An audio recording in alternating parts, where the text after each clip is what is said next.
Welcome back students. निर्माण classes पे आप सभी का स्वागत है। मैं हूं सिमी झा और आज हम लोग देखेंगे केमिस्ट्री का आपके विज्ञान के कुछ प्रश्नों को देखेंगे। आपके पाठ्यक्रम में जो जनरल साइंस है, सामान्य विज्ञान है, उसके कुछ प्रश्नों को देखेंगे। लेकिन जो आज हमारा उसमें आज हम लोग केमिस्ट्री के प्रश्नों को ज़्यादा देखेंगे, या यूँ कहें कि तमाम प्रश्न, जितने भी प्रश्न आज हम लोग देखेंगे वो सभी प्रश्न केमिस्ट्री के होंगे, यानी कि रसायन शास्त्र के होंगे। उम्मीद है कि आप सभी की तैयारी जो है वो बहुत अच्छे से चल रही होगी। परीक्षा नज़दीक है, कहने की आवश्यकता नहीं है कि आप लोग उसको धार दे रहे होंगे। शुरू करते हैं बिना देर के हुए अपनी क्लास।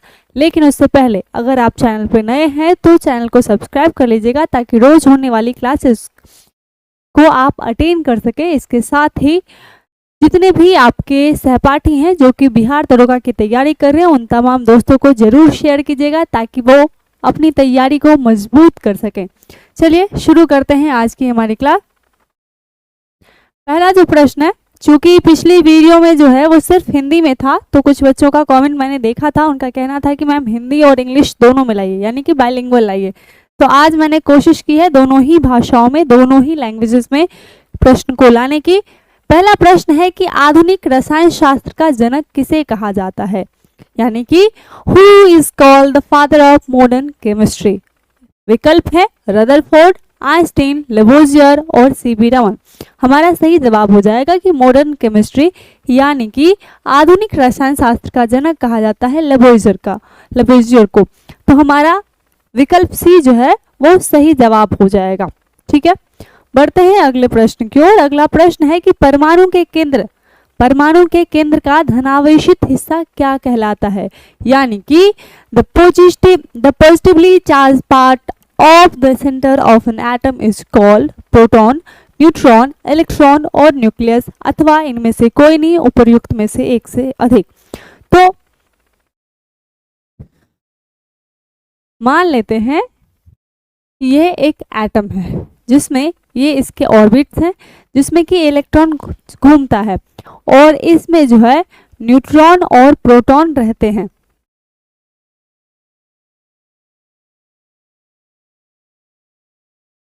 मान लेते हैं कि ये ऑर्बिट्स हैं और ये एक एटम है जिसमें सेंटर में न्यूट्रॉन और प्रोटॉन रहते हैं और ऑर्बिट्स में इलेक्ट्रॉन घूमता है। तो ये जो सेंटर पार्ट कहलाता है वो क्या कहलाता है, न्यूक्लियस कहलाता है। यानी कि जो, और ये हिस्सा पॉजिटिवली चार्ज होता है। क्यों? क्योंकि इलेक्ट्रॉन पे नेगेटिव चार्ज होता है और प्रोटॉन पे जो है पॉजिटिव चार्ज होता है। न्यूट्रॉन जो होता है उस पर कोई चार्ज नहीं होता है, वो न्यूट्रल होता है। यानी कि न्यूक्लियस में जो प्रोटॉन है उस पर कौन सा चार्ज है, पॉजिटिव चार्ज है, और इस पॉजिटिव चार्ज की वजह से यह जो सेंटर है इसका, यह पॉजिटिवली चार्ज हो जाता है, यानी कि धनावेशित हो जाता है। धनावेशित क्यों होता है, प्रोटॉन की वजह से। और इस पूरे हिस्सों को क्या कहते हैं, न्यूक्लियस कहते हैं। क्या कहते हैं, न्यूक्लियस कहते हैं। तो हमारा सही जवाब हो जाएगा कि परमाणु के केंद्र में यानी कि किसी भी एटम के, किसी भी परमाणु के सेंटर में जो धनावेशित हिस्सा होता है उसे न्यूक्लियस कहते हैं। और इसमें कौन कौन से क्या क्या होता है, तो इसमें न्यूट्रॉन और प्रोटॉन होता है। चलिए बढ़ते हैं आगे, अगले प्रश्न की ओर बढ़ते हैं। एक्सप्लेनेशन अगर आप देखना चाहें तो आप देख सकते हैं कि एक परमाणु के केंद्र का जो धनावेशित हिस्सा होता है वह न्यूक्लियस या फिर आप नाभिक कह सकते हैं, वह होता है न्यूक्लियस या नाभिक होता है। और यह इस परमाणु के क्या होता है, केंद्र में होता है। इसमें क्या सब होता है, प्रोटॉन और न्यूट्रॉन अवस्थित होते हैं और इन्हें संयुक्त रूप से जो है न्यूक्लियॉन भी कहा जाता है। इसमें जो है प्रोटॉन धनावेशित होता है। क्या होता है, प्रोटॉन धनावेशित होता है और न्यूट्रॉन जो होता है वो उदासीन होता है। इसीलिए हम कहते हैं कि नाभिक जो है, न्यूक्लियस जो है वो धनावेशित होता है। ठीक है ना। The positively charge part of the centre of an atom is called the nucleus. Nucleus is the nucleus of an atom. Protons and neutrons located in the nucleus of an atom are called nucleons. Protons are positively charged fundamental particles and neutrons are neutral, due to which the nucleus is positively charged. उम्मीद है कि आप लोग समझ गए होंगे कि क्यों जो है किसी भी परमाणु का जो नाभिक है या जो केंद्र का जो हिस्सा है वो पॉजिटिव होता है। और अगर वो पॉजिटिव होता है, धनावेशित होता है, पॉजिटिवली चार्ज होता है, तो उसमें कौन कौन से पार्टिकल्स होते हैं और उसको हम क्या कहते हैं। तो हम उसे न्यूक्लियस कहते हैं। उसमें प्रोटॉन और न्यूट्रॉन होते हैं। प्रोटॉन पॉजिटिव चार्ज होता है यानी कि धनावेशित होता है, और इसीलिए जो है न्यूक्लियस यानी कि किसी भी परमाणु का जो नाभिक होता है वो धनावेशित होता है। बढ़ते हैं आगे। अगला है कि परमाणु के नाभिक के अवयव कौन कौन से हैं।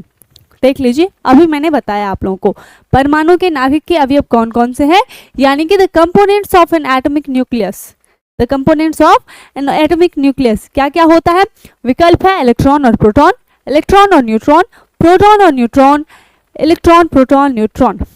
तो सही जवाब हो जाएगा किसी भी परमाणु के नाभिक में क्या सब होता है, प्रोटॉन और न्यूट्रॉन होता है, इसीलिए विकल्प सी जो है हमारा सही जवाब हो जाएगा। बढ़ते हैं अगले प्रश्न की ओर। अगला प्रश्न है, अगर आप लोगों को इसका एक्सप्लेनेशन देखना हो आप देख सकते हैं, और अगर स्क्रीनशॉट लेनी हो तो आप वह भी ले सकते हैं। बढ़ते हैं आगे। अगला है कि परमाणु के नाभिक में कौन कौन से मूल कण होते हैं।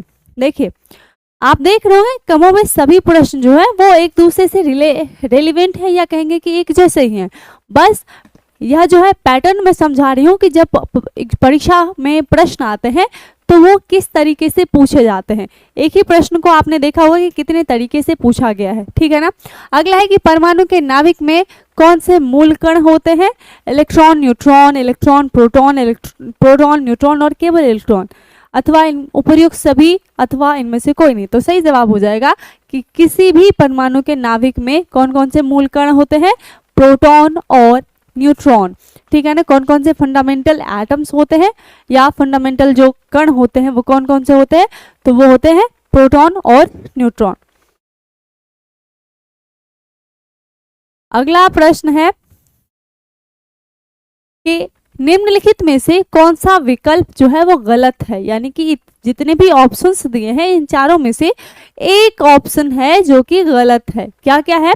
नाभिक के अंदर प्रोटॉनों और इलेक्ट्रॉनों की उपस्थिति के कारण परमाणु विद्युत रूप से उदासीन होता है। इलेक्ट्रॉन ऋणावेशित होते हैं तथा इनका द्रव्यमान जो है वो नगण्य होता है। परमाणु संख्या एक तत्व के परमाणु में प्रोटॉनों की संख्या है। समस्थानिक परमाणु ईंधन के रूप में चिकित्सा क्षेत्र में, कार्बन डेटिंग आदि में उपयोगी होते हैं। उपर्युक्त में से सभी अथवा इनमें से कोई नहीं। इंग्लिश में दे पढ़ते हैं इसको। Which of the following options is wrong? विकल्प है the atom is electrically neutral due to the presence of protons and electrons inside the nucleus. दूसरा ऑप्शन है electrons are negatively charged and their mass is negligible. तीसरा option है atomic number is the number of protons in an atom of an element. चौथा option है isotopes are useful as a nuclear fuel in medical field, carbon dating, etc. पांचवा option है none of these or more than one of the above. तो सही जवाब हो जाएगा कि देखिए इलेक्ट्रॉन ऋणावेशित होते हैं, ये बात तो सही है, इलेक्ट्रॉन पे निगेटिवली चार्ज होता है।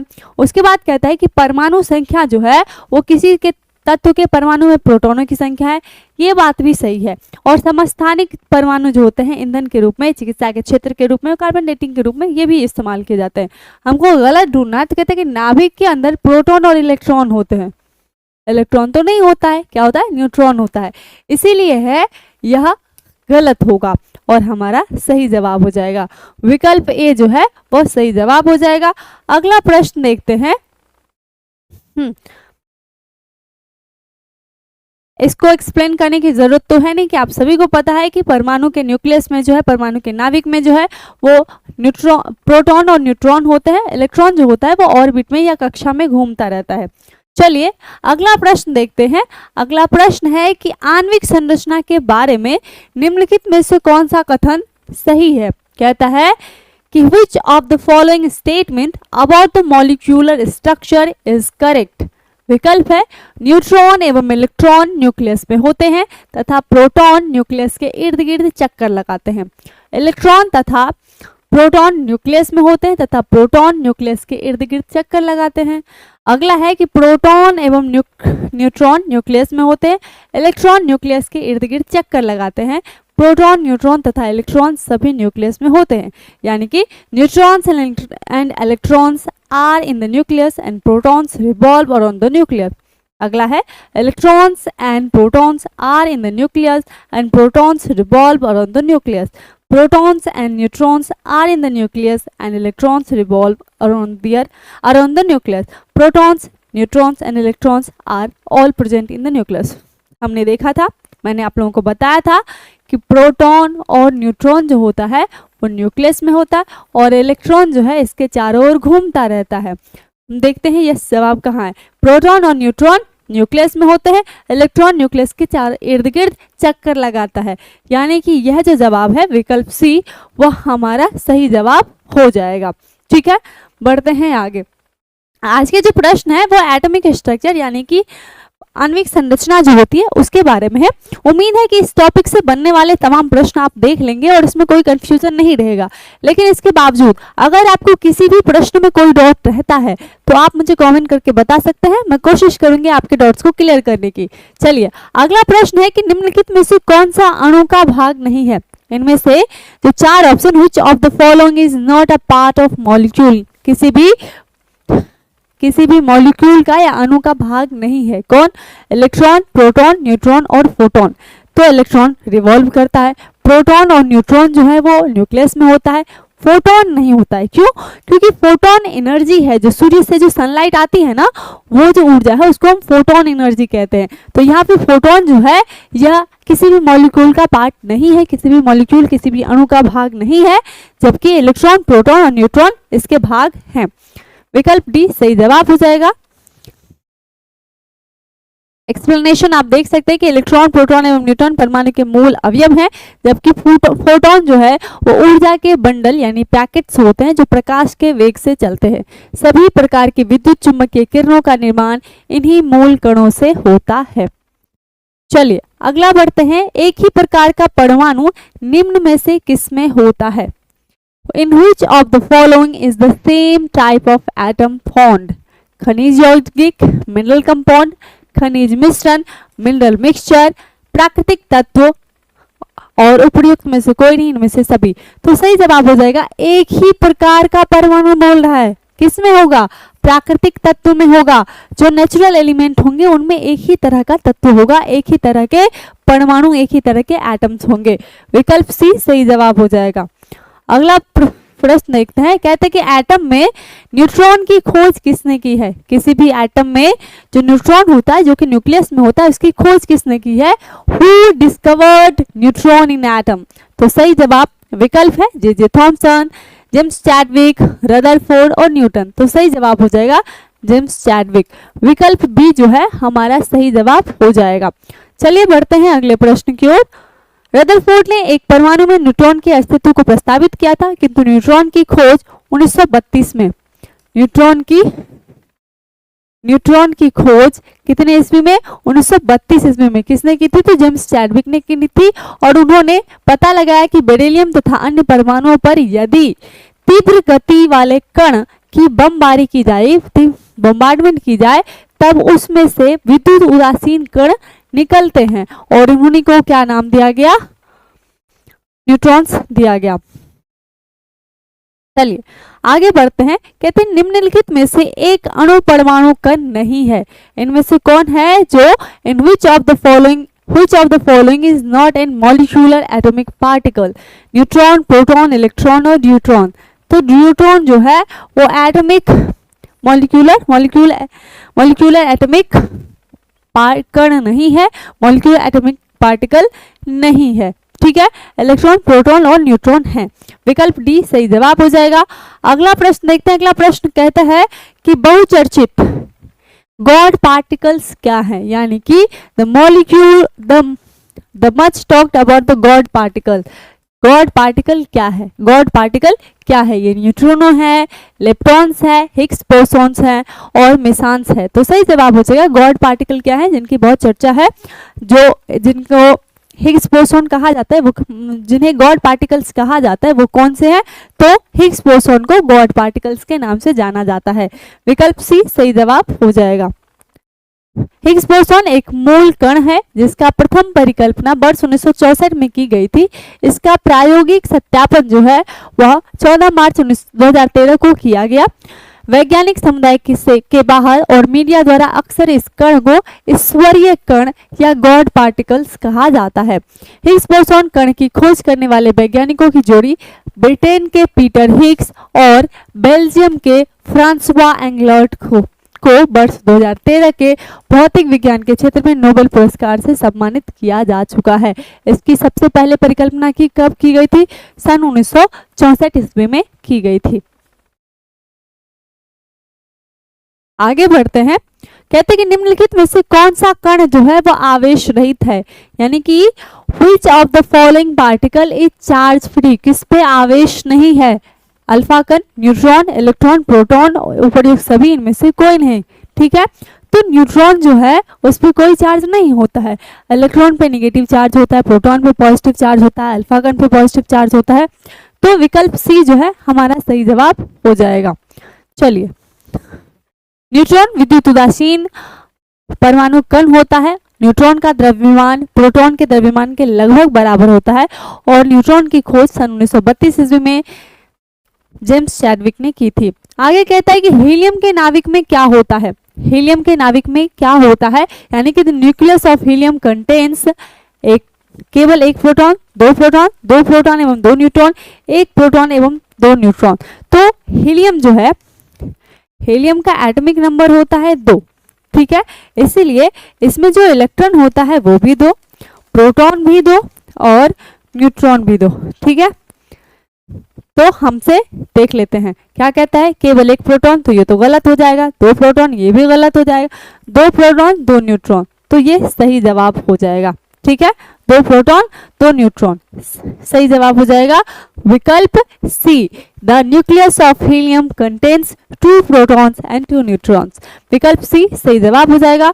आगे बढ़ते हैं, कहते हैं कि निम्न तत्वों में से किसमें न्यूट्रॉन नहीं होता है? इनमें से किसमें न्यूट्रॉन नहीं होता है? ऑक्सीजन में, नाइट्रोजन में, हाइड्रोजन में, तांबा में। देख लेते हैं।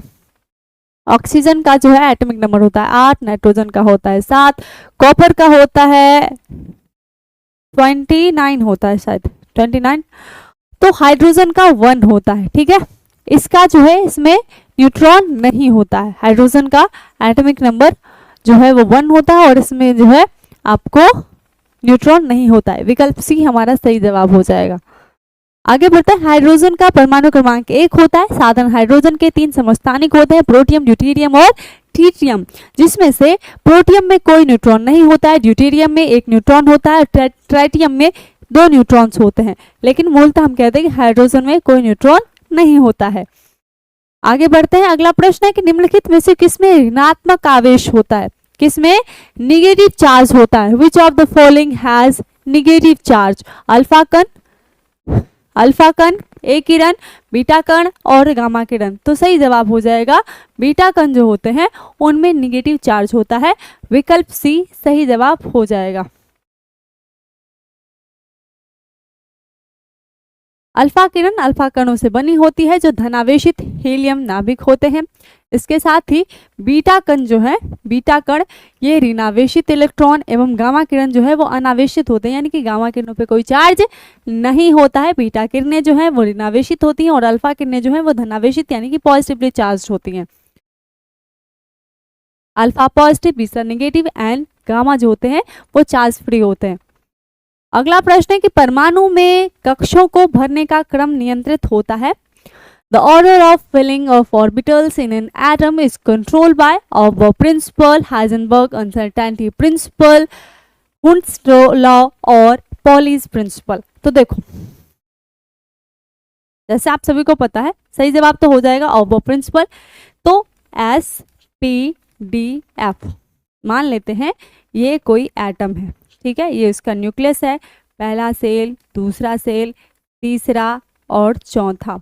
पहला जो है S, फिर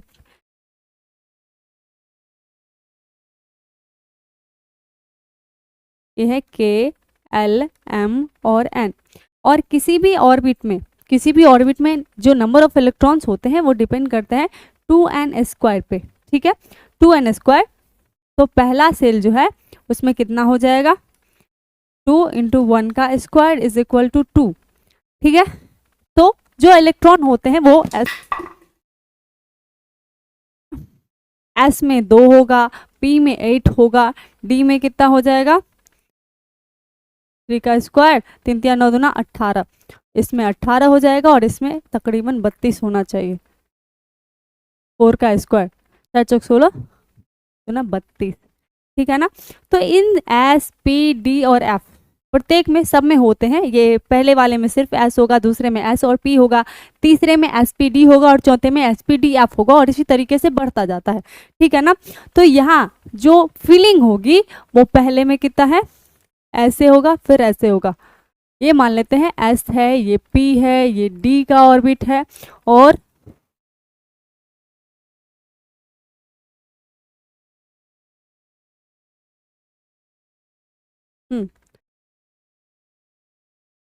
हाँ मैंने बताया एस में 2 इलेक्ट्रॉन होते हैं, पी में 8 होते हैं, डी में जो है 18 होता है और एफ में 32 इलेक्ट्रॉन होते हैं, ठीक है। अब कहेंगे कि फिलिंग कैसे होगा, तो पहला एस है, इसमें इसके पास एक बॉक्स होता है, पी के पास जो है वो एक एस, दूसरा वाला जो होता है उसमें एस और पी होते हैं, 2 होते हैं। तो जो फिलिंग होगा वो पहले इसको भरेगा दोनों, फिर इसको भरेगा, फिर इसको भरेगा, फिर जो है इसको ऐसे भरेगा, ऐसे ऐसे ऐसे और इससे, जब तक ये तीनों जो है वो पूरी तरह से नहीं भर जाएगा या ये जो है वो पूरी तरीके से नहीं भर जाएगा, तब तक जो है इलेक्ट्रॉन अगले एनर्जी लेवल में नहीं जाएगा, तब तक अगले एनर्जी लेवल में नहीं जाएगा। ये कौन सा प्रिंसिपल कहता है, ऑफ ऑफ प्रिंसिपल कहता है कि कभी भी जब इलेक्ट्रॉन जाएंगे तो सबसे पहले वो जो लोअर एनर्जी वाला है उसको कंप्लीटली फील करेगा, उसके बाद जो है हायर एनर्जी वाले में जाएगा, ठीक है। चलिए विकल्प ए सही जवाब हो जाएगा। ऑबॉफ जो है एक जर्मन शब्द है जिसका अर्थ होता है निर्माण, और यह नियम तत्वों के इलेक्ट्रॉनिक विन्यास यानी कि इलेक्ट्रॉनिक कॉन्फ़िगरेशन लिखने की एक आसान प्रक्रिया है, एक आसान जो है वह प्रोसेस है कि किस तरह से हम इलेक्ट्रॉनिक विन्यास करते हैं, किसी भी ऑर्बिट में कितने इलेक्ट्रॉन होंगे, किसी भी जो है ऑर्बिट में किस तरह से इलेक्ट्रॉन होंगे। आगे कहते हैं कि इसके अनुसार इलेक्ट्रॉन सर्वप्रथम निम्न ऊर्जा वाले स्तर में जाता है, जब यह ऊर्जा स्तर पूर्णतया भर जाता है। कब पूर्णतया भर जाता है, तब इलेक्ट्रॉन इस स्तर से ऊर्जा स्तर से उच्च ऊर्जा स्तर की तरफ जाता है। यानी कि जब एस का सेल जो है वो पूरी तरह से भर जाएगा उसके बाद ही वो पी में आएगा, जब पी पूरा भर जाएगा तभी वो डी में जाएगा। ऐसा नहीं है कि एक एक करके हम सभी में डाल दें, ऐसा नहीं हो सकता। और ये प्रिंसिपल कौन सा प्रिंसिपल कहता है, तो ऑफ प्रिंसिपल कहता है। चलिए आगे है, एक तत्व में इलेक्ट्रॉनों और न्यूट्रॉनों की संख्या क्रमशः 18 और 20 है, इस तत्व की द्रव्यमान संख्या क्या होगी। कहते हैं the number of electrons and neutrons in an element are 18 and 20 respectively, the mass number of this element. तो किसी भी एलिमेंट का अगर आपको मास नंबर निकालना है तो वह होता है प्रोटॉन प्लस न्यूट्रॉन। तो देख लो क्या कह रहा है कि इलेक्ट्रॉन जितना है उतना ही प्रोटॉन भी होगा, तो ऑब्वियस सी बात है कि इसका हो गया 18 और प्लस में न्यूट्रॉन क्या होता है 20 है, तो कितना हो जाएगा 38। याद रखेंगे कोई भी जो न्यूट्रल एलिमेंट है, कोई भी जो उदासीन तत्व है, उसमें नंबर ऑफ इलेक्ट्रॉन यानी कि इलेक्ट्रॉनों की संख्या जो है वो प्रोटॉनों की संख्या के बराबर होती है। तो अगर आपको यहाँ पे प्रोटॉन की संख्या दिया होता तब भी आप ऐसे ही निकालते, और अगर प्रोटॉन की संख्या नहीं दी हुई है, इलेक्ट्रॉन की संख्या दी हुई है, तो जितना नंबर ऑफ इलेक्ट्रॉन है उतना ही नंबर ऑफ प्रोटॉन होगा, ठीक है। तो 38 हो जाएगा, विकल्प सी हमारा सही जवाब हो जाएगा। बढ़ते हैं अगले प्रश्न की ओर। अगला प्रश्न है, आप इसमें इसका एक्सप्लेनेशन देख सकते हैं, अगर स्क्रीनशॉट लेनी हो तो आप वह भी ले सकते हैं। आगे बढ़ते हैं, जिस तत्व के परमाणु में 2 प्रोटॉन 2 न्यूट्रॉन 2 इलेक्ट्रॉन है, उस तत्व की द्रव्यमान संख्या कितनी होगी। अभी बताया मैंने क्या होता है इसका रूल, क्या है, प्रोटॉन प्लस न्यूट्रॉन। अब प्रोटॉन कितनी है, देखो प्रोटॉन 2 है और 2 न्यूट्रॉन है, तो 2 और 2 4, विकल्प बी सही जवाब हो जाएगा। बढ़ते हैं अगले प्रश्न की ओर। अगला प्रश्न देखते हैं। अगला प्रश्न है कि एक नाभिक की द्रव्यमान संख्या क्या होती है। सेम है बट डिफरेंट तरीके से, ठीक है ना। मैं आपको इस तरह से इसलिए बता रही हूँ ताकि आप देखें कि किसी भी प्रश्न को किस प्रकार से पूछा जाता है और आपको उसको किस तरीके से आंसर करना है, ठीक है ना, किस तरीके से सोचना है। एक नाभिक की द्रव्यमान संख्या क्या होती है?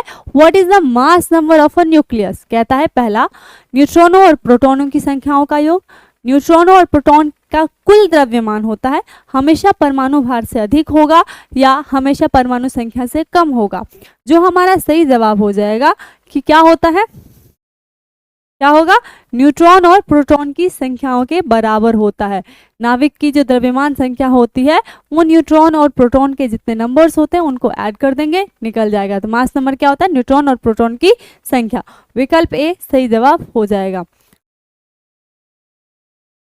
अगला है, निम्नलिखित में से कौन सा कण जो है आवेश रहित होता है? ऐसा कौन सा कण है जिसमें कोई भी चार्ज नहीं होता है, ठीक है ना। यहाँ ए कण लिखा है, आप इसे इलेक्ट्रॉन, न्यूट्रॉन, प्रोटॉन उपर्युक्त में से एक से अधिक अथवा इनमें से कोई नहीं। तो न्यूट्रॉन पे कोई चार्ज नहीं होता है, वो आवेश रहित होता है। क्या होता है? वह चार्जलेस होता है या चार्ज फ्री होता है।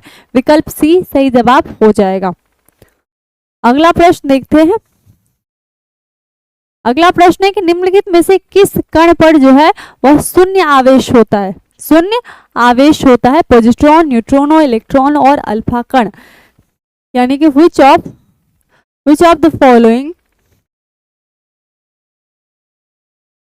the following particle has zero charge और नो चार्ज? सही जवाब हो जाएगा न्यूट्रोनो। विकल्प बी सही जवाब हो जाएगा। बढ़ते हैं अगले प्रश्न की ओर।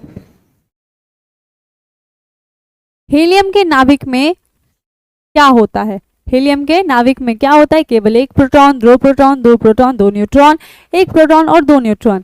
इसे अभी भी हमने थोड़ी देर पहले देखा था। सही जवाब हो जाएगा, एक हीलियम के नाभिक में दो प्रोटॉन और दो न्यूट्रॉन होते हैं। विकल्प सी सही जवाब हो जाएगा। अगला प्रश्न है कि जिस तत्व के परमाणु में, यह रिपीटेड क्वेश्चन है, जिस तत्व के परमाणु में दो प्रोटॉन, दो न्यूट्रॉन और दो इलेक्ट्रॉन हो, उसकी परमाणु संख्या, उसकी द्रव्यमान संख्या क्या होगी? सही जवाब हो जाएगा 4। विकल्प बी सही जवाब हो जाएगा। चलिए बढ़ते हैं अगले प्रश्न की ओर। अगला प्रश्न है कि दूध किसका उदाहरण है? दूध एक उदाहरण है। Milk is an example of billion of solution, pneumatic, foam और इमल्सन। यानी कि दूध विलयन का उदाहरण है, बायोवियल का उदाहरण है, फेन का उदाहरण है और इमल्शन का। तो दूध जो है इमल्सन का उदाहरण है। किसका? इमल्सन का। दूध में है पानी भी होता है और वसा, फैट भी होता है, ठीक है ना। तो यह पानी और फैट का इमल्सन है, ठीक है। दूध पानी और वसा का क्या है? इमल्सन है। अगला है कि पानी मिट्टी से जड़ों में जिस भौतिक प्रक्रिया द्वारा गुजरता है उसे क्या कहा जाता है? The physical process by which water passes from the soil to the roots of a plant. विसरण, वाष्पोत्सर्जन, परासरण, उपर्युक्त में से कोई नहीं अथवा इनमें से एक से अधिक। डिफ्यूजन, ट्रांसपिरेशन, ऑस्मोसिस अथवा none of these, more than one of the above. तो सही जवाब हो जाएगा, मिट्टी से पेड़ की जड़ों की तरफ जो पानी जाता है वह किसकी मदद से जाता है? परासरण के कारण, ऑस्मोसिस के कारण जाता है। ऑस्मोसिस पौधों एवं जंतुओं की कोशिकाओं में महत्वपूर्ण भूमिका अदा करता है। यह पोषक तत्वों के वितरण एवं अपशिष्ट उत्पादों की निकासी में मदद करता है। पौधों एवं जंतुओं दोनों की जीवित कोशिकाएं एक अर्धपारगम्य सेमी परमिएबल झिल्ली, सेमी परमिएबल मेम्ब्रेन से घिरी होती हैं। इसे कोशिका झिल्ली के रूप में जाना जाता है, सेल मेम्ब्रेन के रूप में जाना जाता है। यह सेल मेम्ब्रेन या कोशिका झिल्ली एवं उसके वातावरण के बीच एक चयनात्मक अवरोध का निर्माण करता है, एक सेलेक्टिव रेसिस्टेंस का निर्माण करती है और इसके लिए वातावरण से विषाक्त पदार्थों को कोशिका में प्रवेश नहीं करने देती है। पौधों में परासरण प्रक्रिया द्वारा जड़ों की अर्धपारगम्य झिल्ली यानी कि पौधों में जो है ऑस्मोसिस के कारण जो है जड़ों की जो सेमी परमिएबल मेम्ब्रेन होती है उसके उपयोग के माध्यम से मिट्टी से जल जो है और खनिजों का अवशोषण होता है। किसके कारण? ऑस्मोसिस के कारण जो है जो जड़ें होती हैं उनमें जो सेमी परमिएबल मेम्ब्रेन होते हैं यानी कि अर्धपारगम्य जो झिल्ली होती है उससे पानी और खनिज जो है वह ऊपर आता है, ठीक है, जड़ों में जाता है। अगला क्वेश्चन है, क्रोमेटोग्राफी की तकनीक का प्रयोग होता है रासायनिक पदार्थों की पहचान करने में, पदार्थों की संरचना निर्धारण में, रंगीन पदार्थों के प्रभाजी आसमन में और एक मिश्रण से पदार्थों को अलग करने में। यानी कि chromatography technique is used in identifying colored substances, in determining the structure of substances, in fractional distillation of colored substances or to separate substances from a mixture। तो क्रोमेटोग्राफी का रंगीन रसायनों से मिश्रण को पृथक करने की एक रासायनिक तकनीक है। Chromatography is a chemical technique for separating mixtures of coloured chemical. इसलिए विकल्प डी जो है हमारा सही जवाब हो जाएगा। अगला प्रश्न देखते हैं। अगला प्रश्न है कि एक ठोस के सीधे गैस में परिवर्तन को क्या कहते हैं। एक ठोस जब सीधे गैस में परिवर्तित हो जाता है तो उसे क्या कहते हैं। ऊर्ध्वपातन, संघनन, वाष्पन और उबलना। The direct transformation of a solid into a gas is called sublimation, condensation, evaporation, boiling, none of these, more than one of the above। तो आपने पढ़ा होगा स्टेट ऑफ चेंज, यानी कि एक सॉलिड जो है, ठोस जो है, वह टेम्परेचर बढ़ने पर, जब उसको टेम्परेचर बढ़ता है तो यह क्या बन जाता है, द्रव बन जाता है। और इसका टेम्परेचर जब बढ़ जाता है तो यह क्या बन जाता है, गैस हो जाता है। ठीक है। और इसका उल्टा भी होता है, इसका जब टेम्परेचर गैस का घटा देते हैं तो द्रव हो जाता है, और द्रव का टेम्परेचर जब घटा देते हैं तो यह ठोस हो जाता है। ठीक है। तो जब ठोस से द्रव होता है इसको क्या कहते हैं, बॉइलिंग। इसको क्या कहेंगे, बॉइलिंग कहेंगे, यानी कि वाष्पन कहेंगे, इवेपोरेशन आप कह सकते हैं, नहीं सॉरी, इसको क्या कहेंगे, ये ठोस से जब द्रव बनता है तो हाँ मेल्टिंग होता है। ठोस से जब द्रव बनता है तो क्या होता है, मेल्टिंग होता है, पिघलना। ठोस से द्रव होता है तो क्या होता है, मेल्टिंग होता है। और द्रव से जब गैस होता है तो इसको क्या कहते हैं, बॉइलिंग या इवेपोरेशन। इसको क्या कहेंगे, वाष्पन या इवेपोरेशन, वाष्पन या इवेपोरेशन।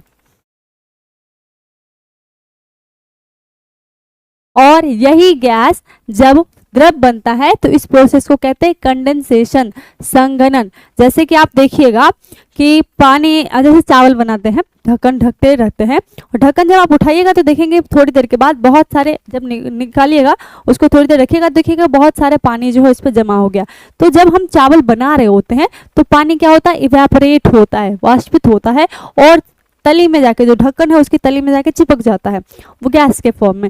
लेकिन उसी को जब हम ठंडा करते हैं तो क्या हो जाता है, कंडेंस हो जाता है, संघनन होता है, और उससे क्या बनता है, वह फिर से द्रव फॉर्म में आ जाता है टेम्परेचर घटाने के बाद। और यही द्रव जब फिर से ठोस में बदल हो जाता है इसको कहते हैं फ्रीजिंग। ठीक है। तो ये तो हो गया कि हाँ ठीक है, ठोस को द्रव में बदला तो मेल्ट करना, पिघलना हो गया, द्रव को गैस में बदला तो वाष्पन हो गया, इवेपोरेशन हो गया, गैस को द्रव में बदला तो कंडेंसेशन हो गया, और द्रव को जब गैस को जब द्रव में बदला तो कंडेंसेशन, और द्रव को जब ठोस में बदला तो ये क्या हो गया, यह हो गया आपको फ्रीजिंग। लेकिन क्या हो कि अगर डायरेक्ट जो है ठोस से गैस बने, इस प्रोसेस को क्या कहते हैं, तो इस प्रोसेस को कहते हैं सब्लिमेशन। इस प्रोसेस को क्या कहते हैं, सब्लिमेशन। इस प्रोसेस को क्या कहते हैं, सब्लिमेशन, ऊर्ध्वपातन। तो जैसे कि कपूर को आप थोड़ी देर घर में रख दीजिए, मत जलाइए, आप देखिएगा धीरे धीरे वो उड़ जाता है, तो ये इवेपोरेशन का प्रोसेस है। ठीक है ना। तो ठोस से द्रव होता है मेल्टिंग, द्रव से गैस होता है वाष्पन, इवेपोरेशन, गैस से द्रव बनता है कंडेंसेशन, द्रव से ठोस बनता है फ्रीजिंग, और डायरेक्ट ठोस से जो गैस बनता है इसको क्या बोलते हैं, सब्लिमेशन प्रोसेस। प्रोसेस का नाम क्या है, सब्लिमेशन, और हिंदी में बोलते हैं ऊर्ध्वपातन। विकल्प ए सही जवाब हो जाएगा। अगला है, रेत और नेफ्थलीन के मिश्रण को किसके द्वारा अलग किया जाता है, यानी कि by what can the mixture of sand and naphthalene be separated. ऊर्ध्वपातन, आसवन, क्रोमेटोग्राफी, आंशिक आसवन, उपर्युक्त में से कोई नहीं, एक से अधिक। तो ऊर्ध्वपातन के नेफ्थलीन बॉल्स जो होती हैं, अगर वो सैंड में है यानी कि रेत में है तो आप उनको थोड़ी देर के लिए छोड़ दीजिए, नेफ्थलीन बॉल जो है, नेफ्थलीन जो है यह उड़ जाएगा, सब्लिमेशन के थ्रू जो है यह उड़ जाएगा, डायरेक्ट ठोस से क्या हो जाएगा, गैस के फॉर्म में चला जाएगा और रेत अलग हो जाएगा। विकल्प ए सही जवाब हो जाएगा। नेफ्थलीन ऊर्ध्वपातन का गुण प्रदर्शित करता है, अतः रेत और नेफ्थलीन के मिश्रण को ऊर्ध्वपातन द्वारा अलग किया जा सकता है। ऊर्ध्वपातन वह प्रक्रिया है जिसमें कोई पदार्थ डायरेक्ट ठोस से गैस में बदल जाता है। अगला है कि हीरे की खनिजीय बनावट क्या है, यानी कि what is the mineralogical composition of diamond, यानी कि डायमंड किस चीज से बनता है, हीरा किस चीज से बनता है, कार्बन से, नाइट्रोजन से, निकेल से, जस्ता। तो कार्बन के दो अपर रूप होते हैं, कौन कौन, हीरा और ग्रेफाइट। तो हीरा जो है कार्बन से बना है। विकल्प ए सही जवाब हो जाएगा। निम्नलिखित में से किसका पीएच मान 7 होता है, यानी कि which of the following has pH value of 7। विकल्प है शुद्ध पानी, उदासीन विलयन, क्षारीय विलयन, अम्लीय विलयन, उपर्युक्त में से कोई नहीं और इनमें से एक से अधिक। यानी कि किसका पीएच वैल्यू 7 होता है, प्योर वाटर का, नेचुरल वाटर, न्यूट्रल वाटर का, अल्कलाइन सॉल्यूशन का, एसिडिक सॉल्यूशन का, none of the above, more than one of the above. सही जवाब हो जाएगा कि जो उदासीन विलयन है और जो शुद्ध पानी है दोनों का ही पीएच वैल्यू 7 होता है, इसीलिए हमारा सही जवाब हो जाएगा एक से अधिक। विकल्प ई सही जवाब हो जाएगा।